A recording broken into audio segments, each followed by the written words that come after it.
Not Nvidia, Intel. I might do it because Intel makes with me when I think Intel, I think CPUs, not GPUs. But anyway, we're live with another episode of BS Busters. Before we get into it, I'd like to have my other panelists introduce themselves. Then I'll introduce myself, and then we'll get into what these topics are for tonight and get started with the cast. Kenoshi, introduce yourself. It's Kenoshi and Nita. Glad to be here on another one of these BS Busters. All right. Thank you. And where can they find you? If they want to follow Kenoshi your and content? Kenoshi Abominito. I do a podcast called Project Console. It is the most recent episode. Went out yesterday. Check it out. It's pretty decent. Talk about talk about AMD CPU launch and some happenings that have been going on in the gaming industry. All right. This is Mr. Red Fox, owner proprietor of BS Busters, and glad to be on another cast. Well, this is my cast. I have to be here. Anyway, if you want to get in touch with my channel, well, you're obviously here. It's BS Busters, where we talk bullshit in the video game industry and general pop culture, zeitgeist, and we bring attention to it, talk about it, and ridicule it, skewer it with satire. Uh, we have some. We have 5 topics tonight. Well, 6 if you count hot topic, which we always do at the end, more or less, or unpopular opinion, depending on how you want to look at it. Our first topic is video games that are terrible that we still love for some reason. We know they're bad. Intellectually, we're like, we can't defend this as being a good game, but we like playing it. The next topic is 5 lessons the Cyberpunk 2077 sequel needs to learn from the original. We have news that we'll touch on about how Intel is actually making some really budget-friendly CPUs and GPUs available to people. Our fourth topic is what RPG franchise has gone downhill. And I added, please don't say Paper Mario because it's an easy hit. There are other RPG franchises that have kind of shit the bed as well. And finally, what game franchise needs a break? Like, y'all need to go on a hiatus for like 3 or 4 years, maybe even 5. Skip a console generation entirely. Uh, and of course, hot topic / unpopular opinion, and then we'll continue rolling. So, guess we can start with the first topic, which is what video game series or a game in a series, it's terrible. The game, intellectually speaking, you're like, if someone came to me and said, why do you like that game, and list of reasons of why it's bad, you can't, there's no counter argument on why that game is bad, but you like it anyway. Kadoshi, would you like to go first? Um, I have to think about this one. You can go first. All right, I've got three games that intellectually I know they are terrible, and yet I enjoy them anyway, for lack of a better term. The first one is an old SNES game called Lester the Unlikely. Um, a lot of people say this game is terrible. There's an Angry Video Game Nerd episode where he's like, "This game is terrible." And I agree with most people that when you first play the game, it's not very good. But I do have a caveat behind all this. There's a caveat to Lester the Unlikely. About halfway through the game, Lester rescues the girl from a giant gorilla, and she kisses him, and he gets his self confidence back. And you realize that the stiff controls in the beginning of the game, the awkward running and jumping and moving around in the game, actually had a point. It wasn't just bad game design. They weren't just trying to be like, oh, you're terrible. The whole point of the game is about how Lester starts out as a loser nerd, and by the end of the game becomes a confident man, young man. Yeah. And once he rescues the girl and realizes I'm actually more capable than I thought, he plays much better. He moves better. His movement is better. He actually can he's actually more of a capable character. which tells me that the whole point of the game was to have that moment where your character becomes better. Most people who play Lesser the Unlikely only play the beginning, play like the first 2 levels, and they get frustrated and quit. I've actually beaten that game multiple times. So it's a bad game that I still kind of, uh, you know, like I can't make the argument that it's good, but there are a few redeeming features in it. You just like if someone said I couldn't get through those first few levels, I would say I totally understand. There's a good game in there, but having to get through 35, 50%, 35, 40% of the game in order to get to the good part is not that's not an easy ask for a lot of people, so I understand that. The second bad game that I like that I still enjoy for some reason is the first Game Boy Color Harvest Moon game, cuz it's one of those like Harvest Moon games fall into one of two categories on the handheld systems back in the day. It was either like you just raised crops and you met a certain threshold and then you just had free play forever after a certain point, or they had like a hard you have to sell so many crops, you have to make so much money or the game just ends.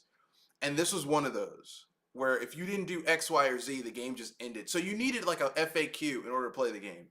And yet for some reason I still like even those Harvest Moon games, even though they aren't nearly as fun as the ones that are more open-ended where you just you complete some kind of vague overall storyline and then you basically get free play forever. um the third worst game that I still enjoy is Skyrim, but there's a huge asterisk next to that. With mods, vanilla Skyrim is terrible. Vanilla Skyrim is a steaming pile of dog shit. Vanilla Skyrim, I would tell anyone who says, "Hey, why would you play Vanilla Skyrim?" I would ask, "Why would you play Vanilla Skyrim?" There's nothing fun there, um, unless you're laughing at how this game is almost 15 is well, it's over 15 years old, and there's still bugs that they've never fixed. But with mods, Skyrim is a enjoyable game. As a matter of fact, a lot of Bethesda's games with mods are enjoyable. But Kenoshi, do you have a bad game you're like, but I still like it? Ooh. I have games that many people have considered bad. Like it's bad, but every once in a while you just put it in or boot it up or download it, install it, whatever, and you're like, I'm gonna play it. I know it's a steaming pile of dog shit. I'm gonna play it anyway.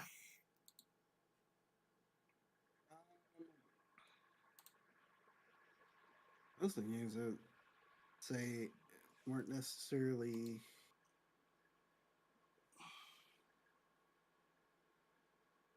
I know there were games I enjoyed as a kid that I knew that were bad, like the Croc games 1 and 2. Um, I don't think. I mean, I think the first Croc isn't that good, but I think Croc 2 is actually fairly decent. let's see. But the first game, oh yeah, that game is. Ooh, that game is rough. Yeah, that game was pretty rough. Those tank controls. But I give Argonaut this much credit. The first Croc has tank controls, but they actually kind of sort of work in certain locations. Whereas you play another 2D platform, 3D platformer back then that had tank controls, Bubsy 3D. Ooh boy, that game is hard to get into. Sonic, you know what I'm gonna say? The Sonic Adventure games. Those games are not very good. Those games are not nearly as good as people remember them. But you have a soft spot for it. Yeah, yeah, exactly. Like it's bad, but I kind of like it. I get that. I get that. A lot of people feel that way. Like they defend it. I'm like, but these games are objectively bad, but Yeah, you enjoy it. yeah. Okay, that's fair. Um, any other games that you would like to add to? It's a bad game, but I enjoy it. List. Hmm.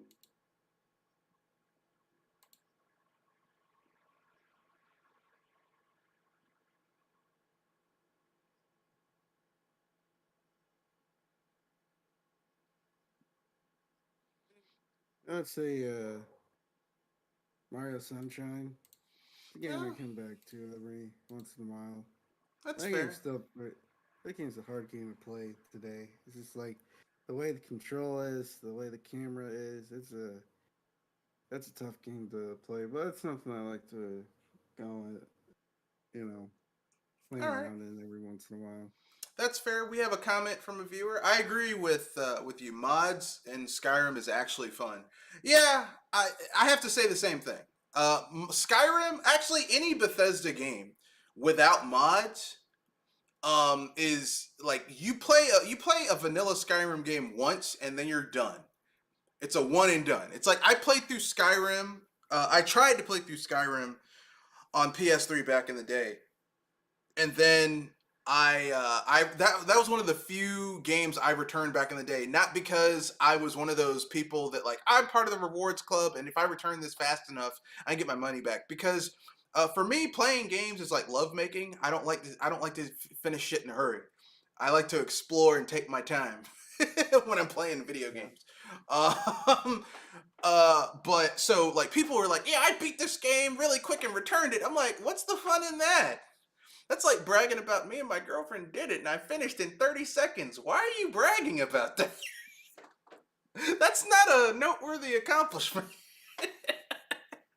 but um but yeah, for me, I like playing like I like taking my time with games and taking a long time. So for me, like I returned Skyrim before I even beat it. Like like I think I did the main quest and like the Thieves Guild quest and the Fighters Guild quest. But there was like all these other quests I didn't even touch because the game was so damn buggy and broken. Where yeah, like this was back when like Bethesda would issue a patch for the PS3 where dragons would be flying. They'd have to issue patches for patches for patches because the previous patch would break the game even more. yeah, Like patches where dragons would be flying backwards. Patches, the game was so broken on PS3 due to the cell architecture and Bethesda's sheer lack of giving a fuck about actually optimizing the game for the hardware, where you would run, where if you played the game longer than like 30 or 40 minutes, the game would start getting more and more buggy and broken to where you always has to constantly save, which contributed to the memory bleed. But if you didn't constantly save, you would eventually get the point where the game would crash and you'd lose all that uh, progress you made. yeah. So it was like one of those catch 22s. But yeah, uh, and I guess that's another topic we should add to the end, which is Skyrim Anniversary Edition released on the Switch for 70 goddamn dollars. Uh, Oh, we need to talk about that. Anyway, yeah, any Bethesda game with mods is worthwhile. Like Oblivion, vanilla Oblivion is actually not terrible. Vanilla Morrowind is not terrible. Vanilla Daggerfall or Arena are not terrible. But with mods, they are so much better.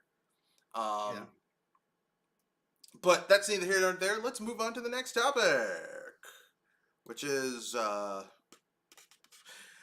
well, CD Projekt Red has had a shakeup. The co-founder of the company, who like was there at the start when they started in '94, decided to step down. He's not leaving. He's just joining their executive board.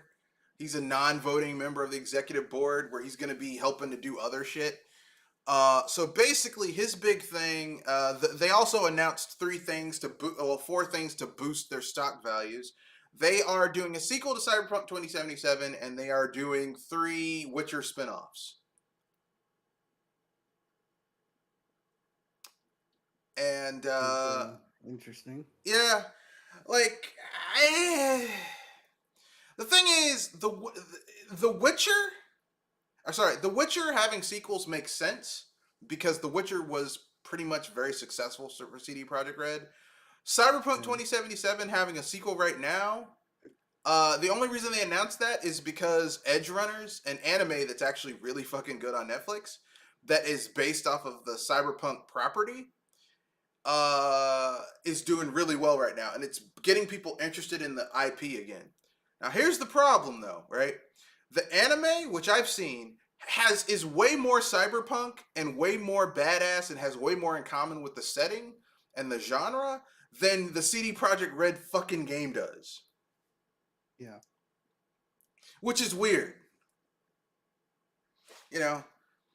Because normally, when you do a cartoon or anime adaptation of something, the adaptation is typically less involved with the source material than the game. Like Cuphead, the cartoon is not as charming as the video game. Yeah. But yeah, Edge Runners is more cyberpunk because it has the things that you expect in a cyberpunk setting if you read that genre of literature or that pop culture genre. Like it has like sex and violence and people using technology to transcend the boundaries of humanity. And Cyberpunk 2077 just had kind of like this shallow ass fucking storyline with a few interesting characters, some interesting side quests that went no fucking where, a half-ass designed city.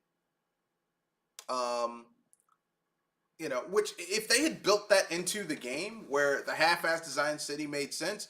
But here's the problem with Cyberpunk 2077: they have a city of the future that is supposedly functional that does not have a metro rail or buses, which makes no sense. Yeah.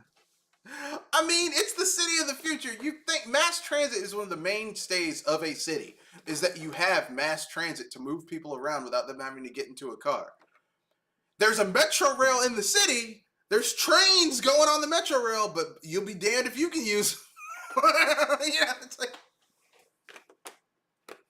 Does this mean that the sequel to Cyberpunk will have a cel-shaded art style or similar art style to Edge Runners? I don't think it will, because they've got that engine, and I don't think they want to change it that much. Although, I mean, if CD Projekt Red were smart, they would lean into the cyberpunk aspect of Cyberpunk and stop trying to make it like the problem with Cyberpunk 2077, aside from the development issues, was that just from the ground up, CD Projekt Red were trying to apply how they made The Witcher to how to make a sci-fi game. And fantasy can get away with more bullshit than science fiction. Yeah. For lack of a better word, Trinell. I know some people are going to get mad when they hear that, but fuck you, I don't care. That's just the way it is. Like Star Wars is sci-fi fantasy with an emphasis on the fantasy. So you don't have to know how hyperspeed works in Star Wars. You don't need to know how people go to the bathroom and have sex and raise their kids. None of that is really needs to be explained in Star Wars. If you watch Star Trek, which is more sci-fi with an emphasis on science, it's important to know how warp fields are created. It's important to know the technological limitations of different species in that world. You have to know these things in order to understand the general overview of what's going on in the story. You don't need to know that. Like, you don't need to know the cultural limitations of the Sand People in Star Wars.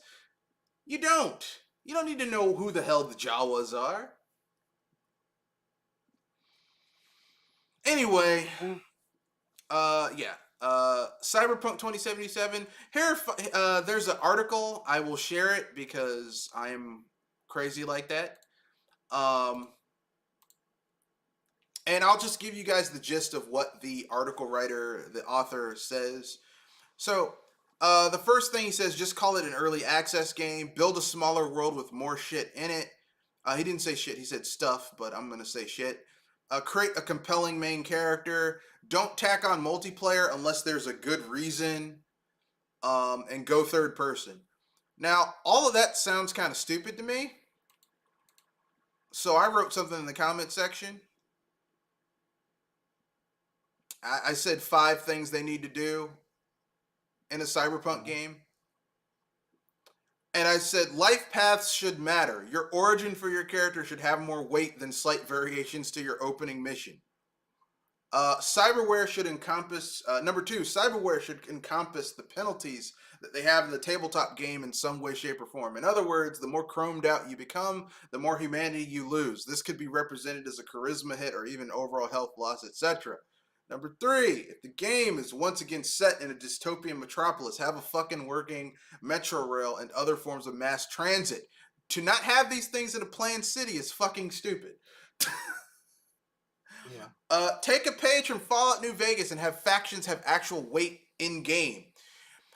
In the Cyberpunk 2077 game, the factions just felt like the same enemies with slightly different weapons and items all the time, which is true.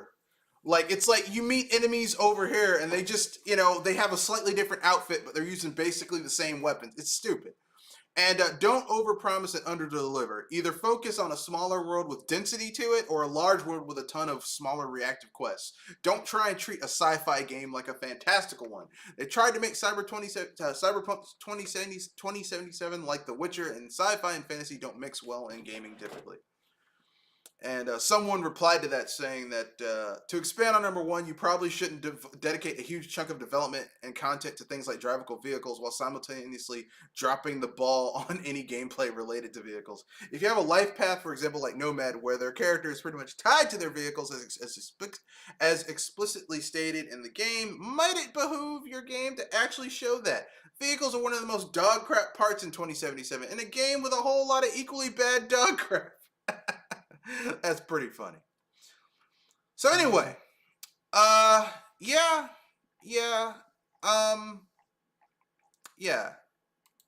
They're like, yeah, we're gonna make a sequel. Well, I mean, considering you haven't learned your lesson from the first game, like you have police just teleporting behind people. Like even GTA has had better shit going on. Yeah.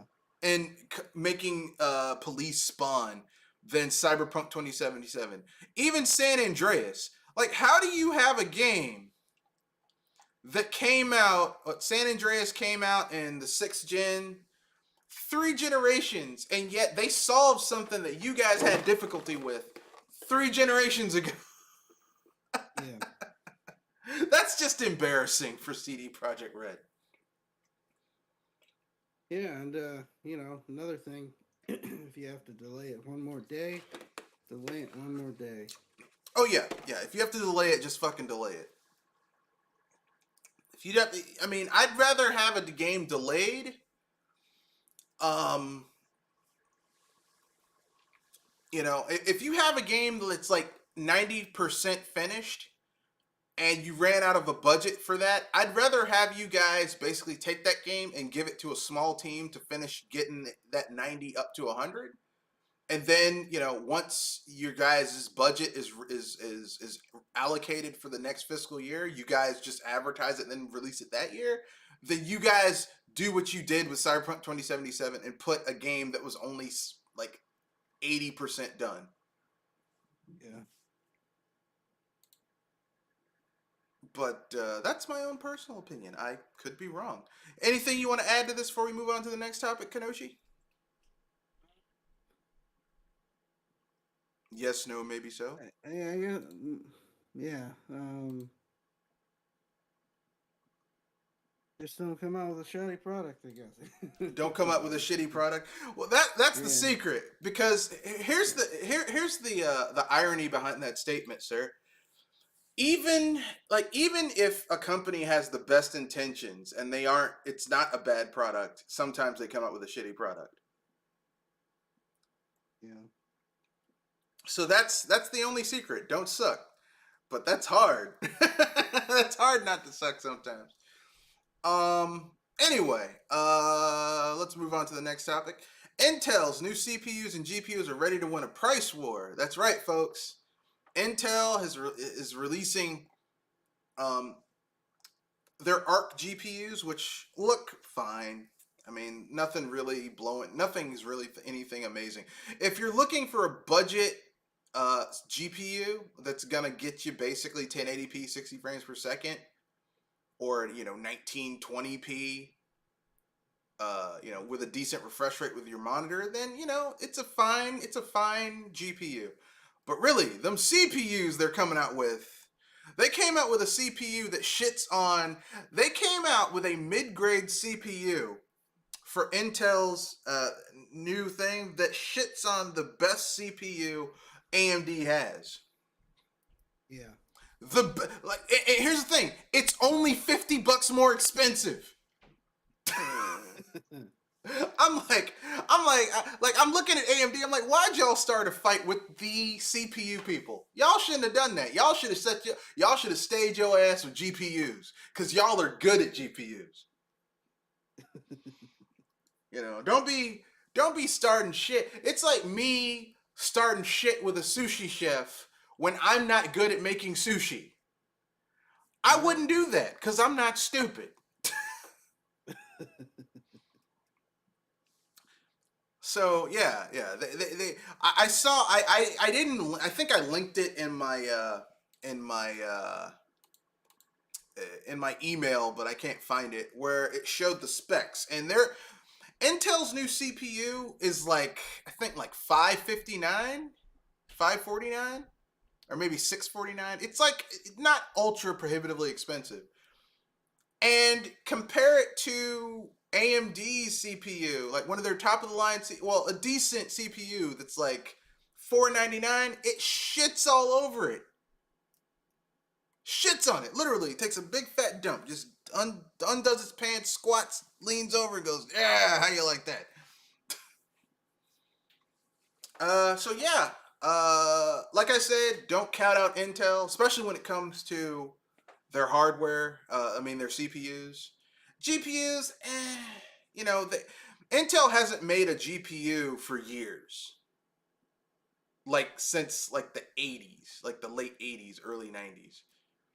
But they've been making CPUs for a long time. So it's gonna be interesting. It's gonna be interesting to see what their GPU market turns into. But yeah, their CPUs, because wow, because you also have to also don't forget that they were so comfortable back in the a few years ago with their CPUs that they're like, oh, 4 cores is all you need. And then who, Intel? AMD, yeah. Well, and then AMD was like, you can actually do more with more cores. And then in their that defense, fire. they had Intel CPUs for the longest time had the edge on everyone else's shit, even with 4 cores. Yeah. Like if you had a 4 core top of the line Intel CPU versus a 6 core or 8 core from somebody else, the Intel CPU would still perform better. So yeah, that's true. It's like one of those things where it's like more cores doesn't necessarily mean better. The reason cores are so important now is because of multi-threading, and multi-cores is better for multi-threading, so you can have multiple tasks being done at the same time, and you're not losing as much performance for each of those individual tasks like you were back in the day.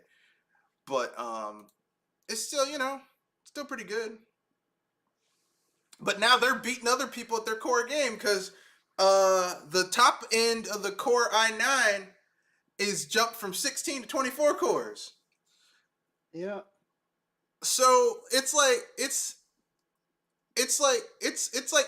Intel said, "Oh, so you want to fuck around and talk about cores? Well, okay, fine then." Unzip their pants and slap AMD in the face with their dick. How you like them cores? Yeah. But let's see what because even AMD's lesser CPUs with lesser cores performs their last gen with more cores. So Yeah. we'll see what happens. Here's what I'll say. The winner for all of this, people are going to be like, well, what do you mean? The winner for all of this isn't Intel or AMD. It's us, the consumer, because it means they're going to be fighting each other in a price war, which means if you're building a PC or buying a pre-built PC or laptop, you're going to be able to get shit cheaper because they're going to pass that savings on to you. Yeah. So we win. The consumer wins, which is good. It means the prices of all that shit's gonna go down, and that's why that shit is important. Um, Anything to add before we move on to the next topic, sir? No, that's it. All right. I'm gonna pull an audible. The next topic in the cast would have been what is an RPG franchise that has gone downhill, but we got to talk about something, which is Skyrim Anniversary Edition releasing on the Switch for $70 goddamn dollars. What the That's fuck, crazy. man? Yeah, that's crazy. Like for real? What the fuck? Yeah. Yeah. You must be out of your mind if you're doing that. Yeah. This is why I tell people do not buy Bethesda, do not buy Skyrim on the Switch because they're just gonna the same way they fucked over PlayStation gamers, PS4 and PS5 gamers with Skyrim is the same way they're fucking over Switch gamers with Skyrim.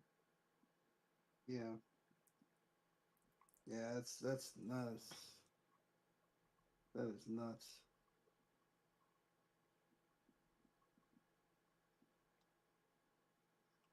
And I was like, look, man, just get it on PC where it's cheaper. Nah, I'm gonna do what I want to do. Okay, all right.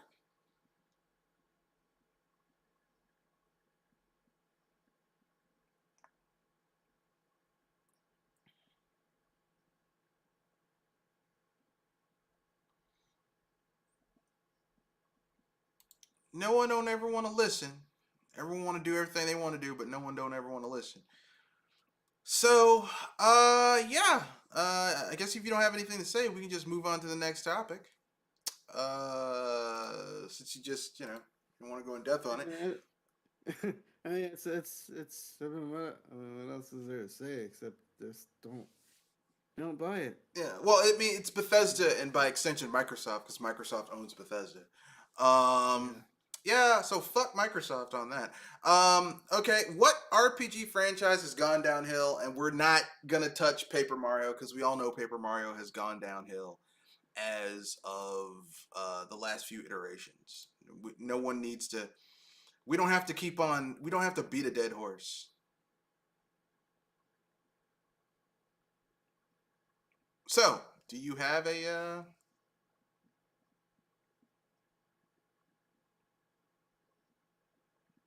Let's see. I mean, we have Final Fantasy. Obviously that one's pretty obvious. Yeah. Seems like the better they try to make it look, the worse the actual mechanics of the game gets. Oh, that's true. Uh, The higher the graphical fidelity, the shittier the games get. It's like, oh, this is. It's like, oh, this Final Fantasy looks so realistic. Oh, it's gonna be fucking terrible. yeah. And then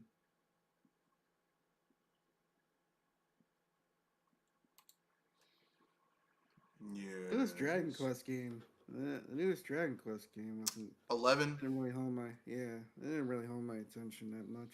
Yeah, I mean, I think 11 wasn't terrible. Like the drop from 10 from 9 to 11 wasn't as bad as how low Final Fantasy went, but it was definitely a drop.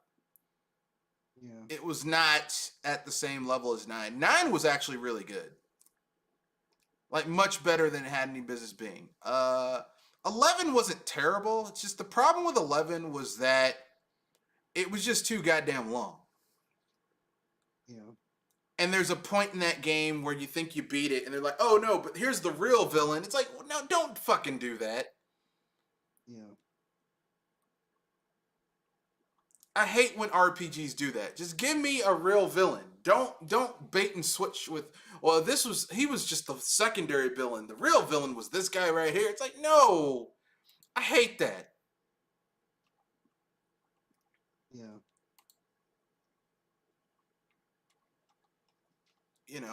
The only time you get to do that is when it's earned. Like Final Fantasy VI, like the whole time you're playing Final Fantasy VI, you think that Gestalt is the real villain, right? You're like, oh well, it's Emperor Gestalt. He's the real villain because he's a piece of shit. But it turns out that Kefka, who, I mean, there's all these signs that he's gonna be a real problem later on. You know, there's all these like, oh, this is gonna be fucking terrible. And then when he finally like his real plan comes in place, you're like, oh, this makes sense. Okay, cool. Dragon Quest 8 does some. I mean, 11 does some shit where they're like, okay, this random creature that you saw is actually part of another character that did some other shit. I'm like, why would you do that? Yeah. Like, where did you like? That is so far from left field.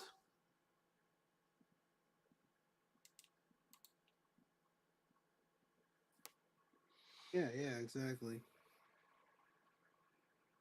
And then they're like, this is the real story. It involves time travel, which anytime you involve time travel, I'm already kind of suspect because very few games handle time travel well.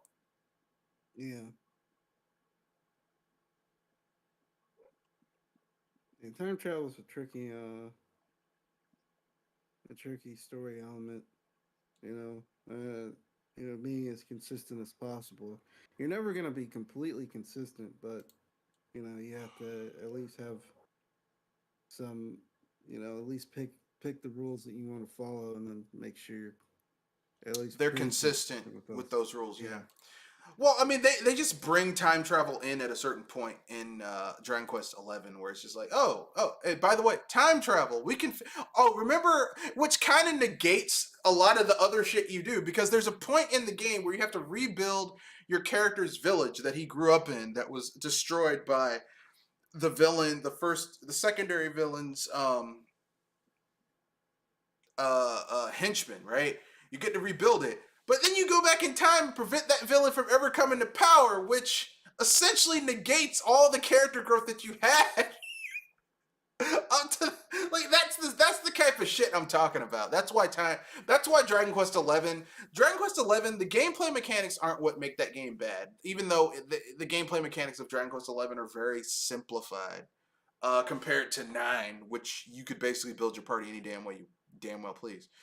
Dragon Quest 11, the issue with that game in my opinion is that it the story is very sloppy.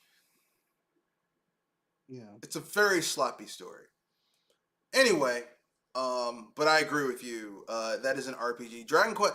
I don't want to say it's gone downhill because I mean we have 8 like Dragon Quest has been pretty consistent. Even like some Dragon Quest games aren't as good as others, but the mainline games have been pretty consistent.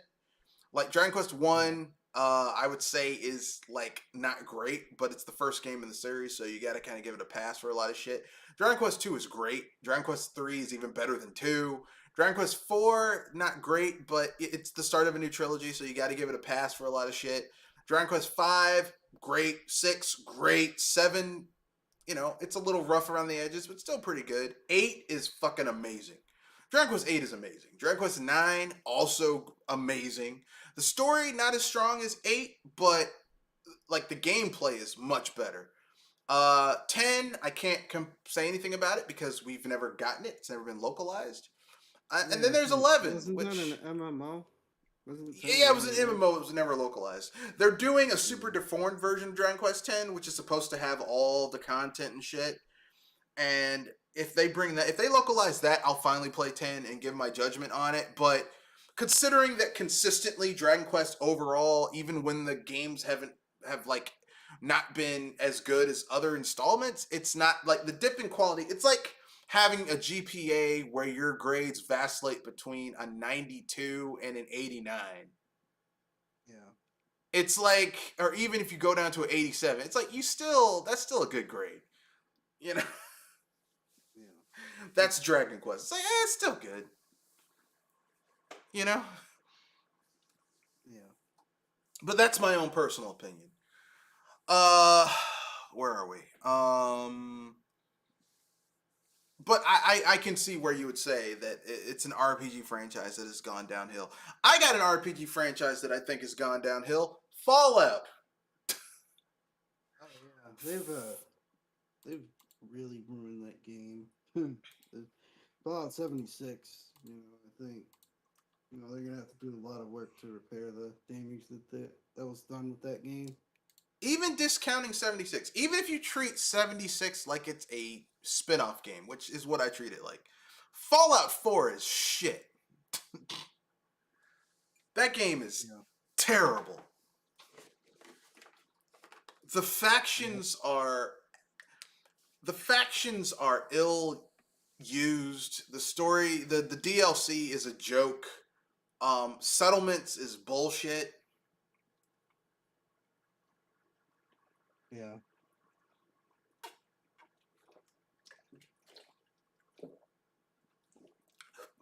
Yeah, I heard good things about Fallout New Vegas. I think that was the last game most people, Considered to be great. yeah, I think Yeah. most people were actually enjoyed. Could probably say they enjoyed, and then after that, it's just kind of like, ugh.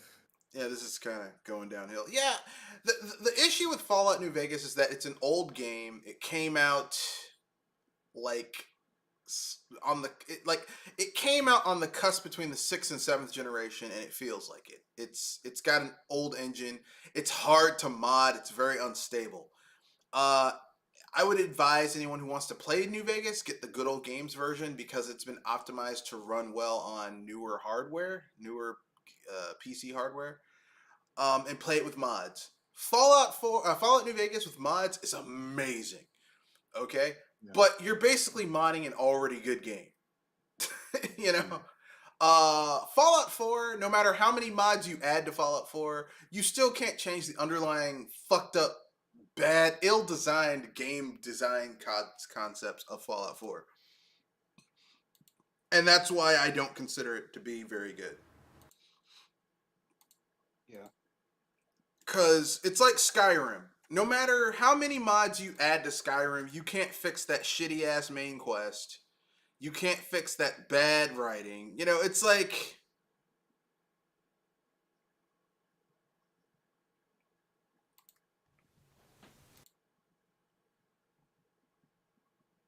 you can't make it better. No. You know?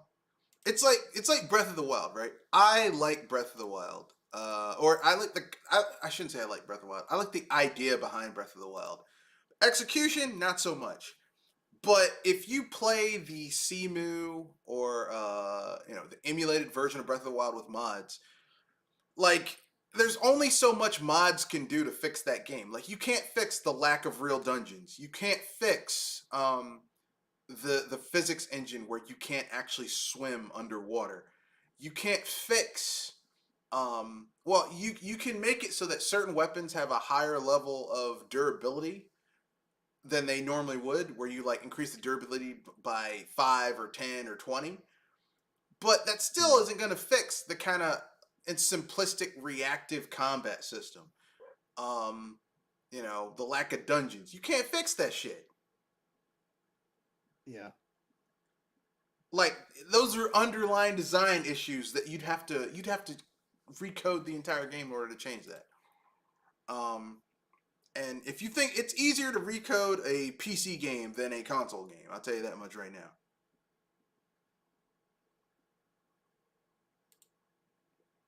But that's my own personal opinion. Um,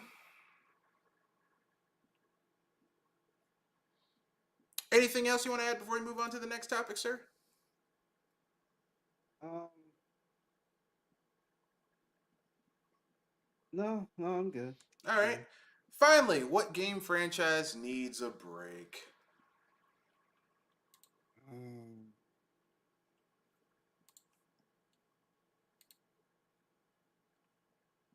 Assassin's Creed. See, man, I thought that one too, and I was gonna say it, but you said it before I could, so I'm gonna have to go with my second choice. Pokemon.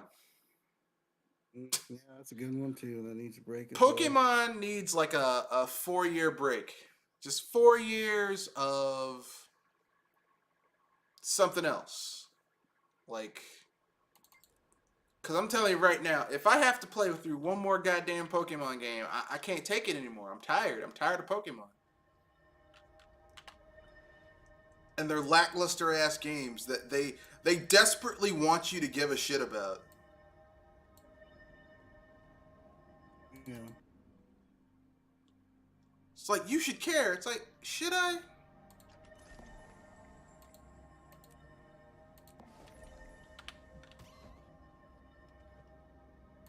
That looks valuable. Yeah, there's too much. Yeah, and it's.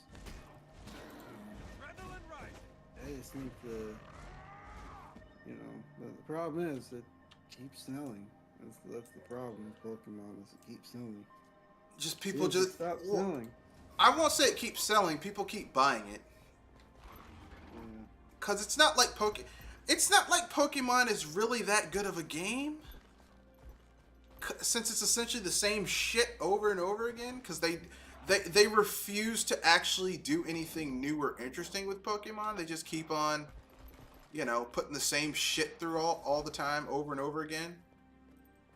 Yeah.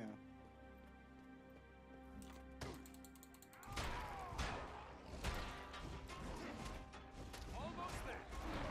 It's like, let me run through all 5 of these gyms real quick. I mean, all 8 of these gyms. I will tell you, the best Pokemon game that they ever made was Pokemon. Adrenaline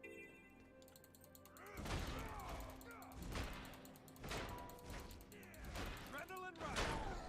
Was Pokemon Gold and Silver, because you got to go back to the Johto region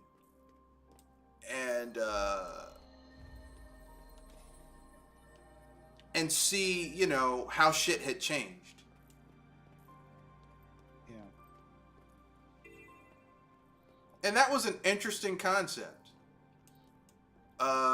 No other Pokemon game has actually tried, and Ruby and Sapphire, where they had the battle frontier where other shit was going on. Gaining adrenaline. Yeah. Yeah.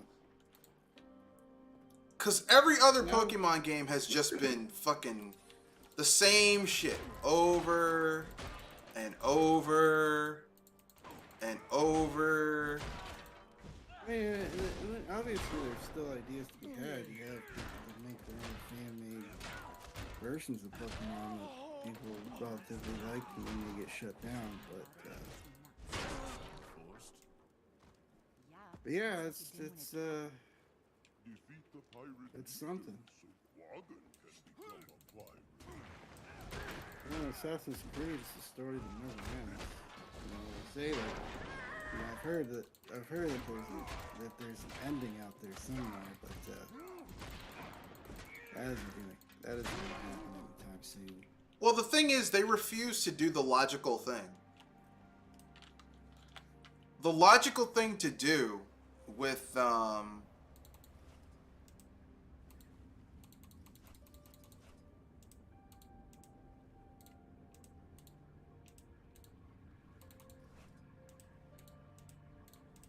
what people wanted was to do a modern take on that game, right? Do a modern take and have it be set in Desmond's time period. Yeah. So modern, but they couldn't. That made sense. Don't do that. Don't do some shit that makes sense. Yeah.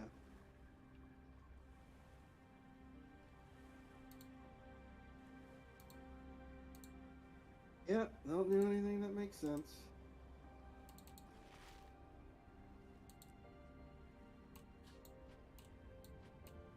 So they didn't. They just were like, well. An artifact any you can find would be much appreciated. It's like, oh, you actually want to fucking.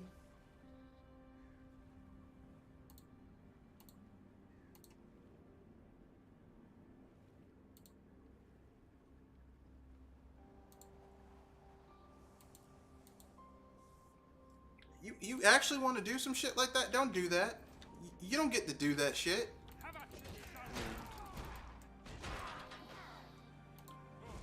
Or let us do a Pokemon game where we can basically, Strong.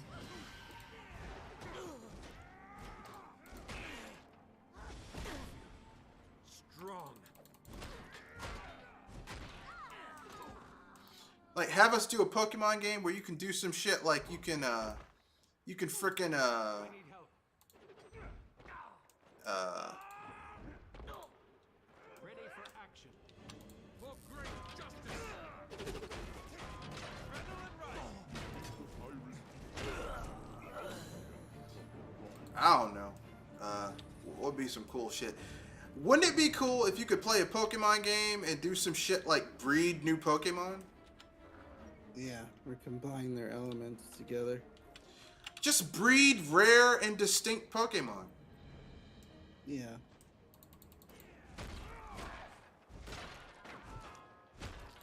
Yeah, that'd be pretty cool. Like, hey, I bred this Dragonite with a Charizard, and I created a rare, fucking hybrid. Like, do some shit like that. Like, yeah, you can't use it in competitive play because that would fuck up the game. But let people do something. Do something interesting. Don't just keep on doing the same shit over and over again.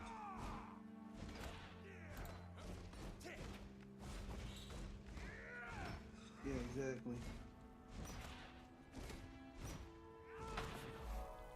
Strong.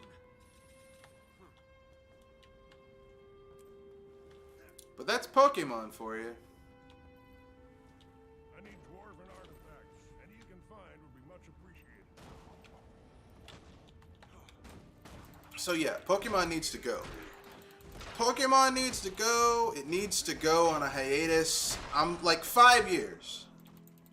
Like, release one Pokemon game and then really go back to the drawing board and do something different. Or just do a spin-off that's really interesting. Yeah.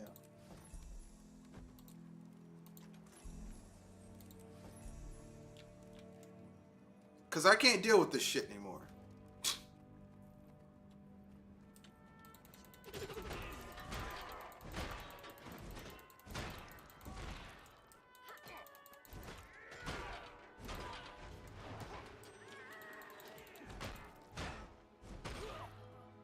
Now we can fight for real.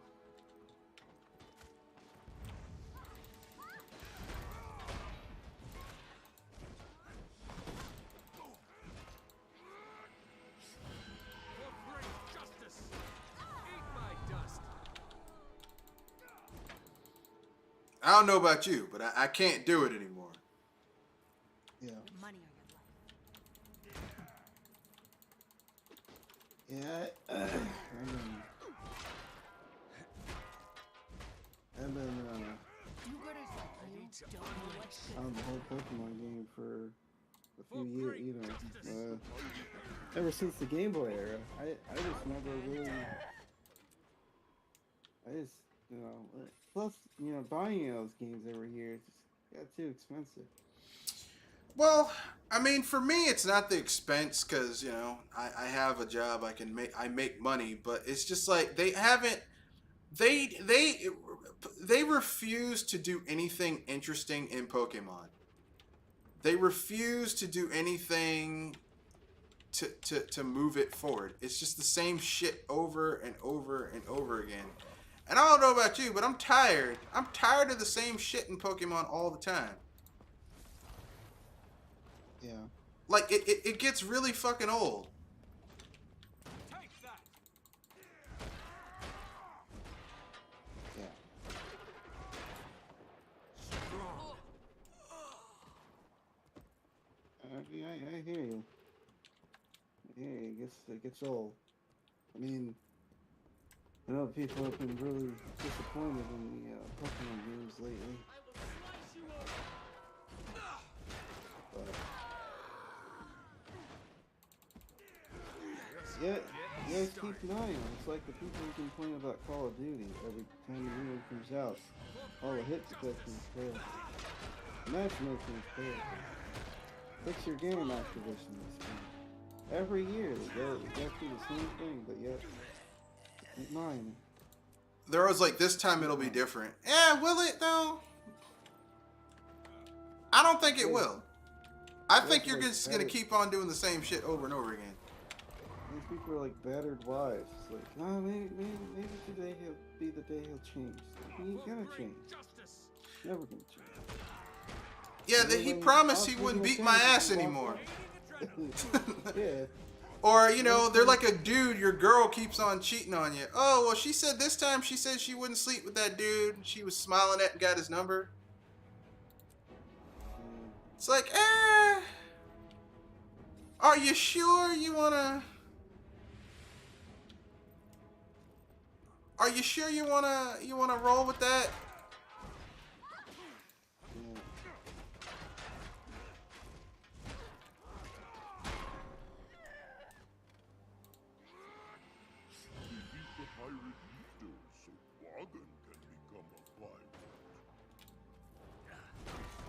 Cause, but then again, I'm a very, you know, it takes a lot for me to trust someone.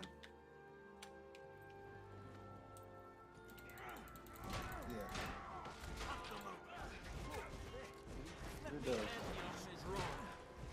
Like, you have to have years and years of good business practices for me to trust you. Yeah.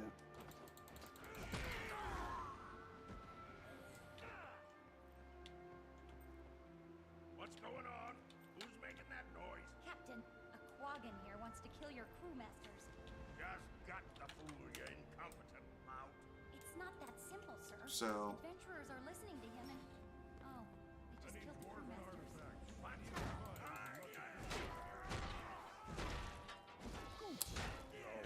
anyway,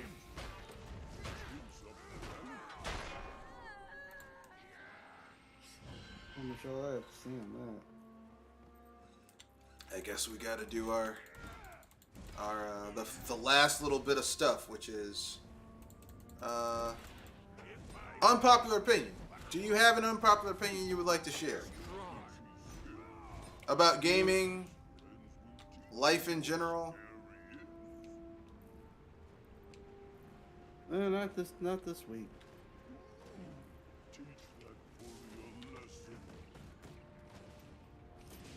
Nothing? Not this week. Nothing. Unfortunately. Okay, then I do have an unpopular opinion. I am tired of people just trusting shit sight unseen. It's annoying.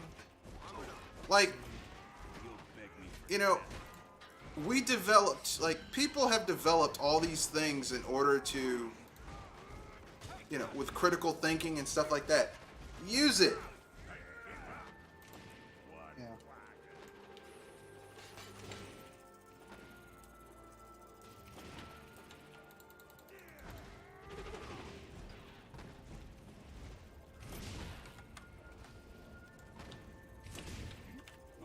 You know, use some stuff. Think. Use critical thinking. I know this is hard for some people to understand, but You didn't do anything. use it. Adventurers fight for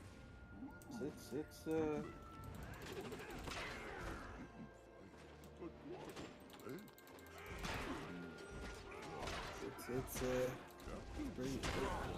It's pretty crazy. You know? Many people are just like, well, You'll you never know, be a pirate, much less. many people go through life without thinking about the decisions they make. Well, they lack critical thinking. Yeah. Or they think the world revolves around them. They can, you know, outsmart reality.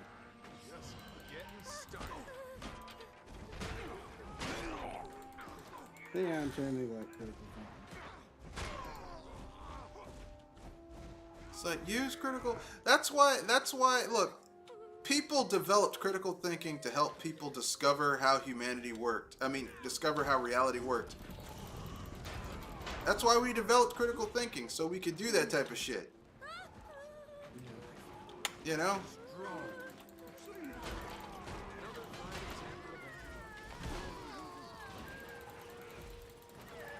And that's why it was created, so people could think about shit. Yeah.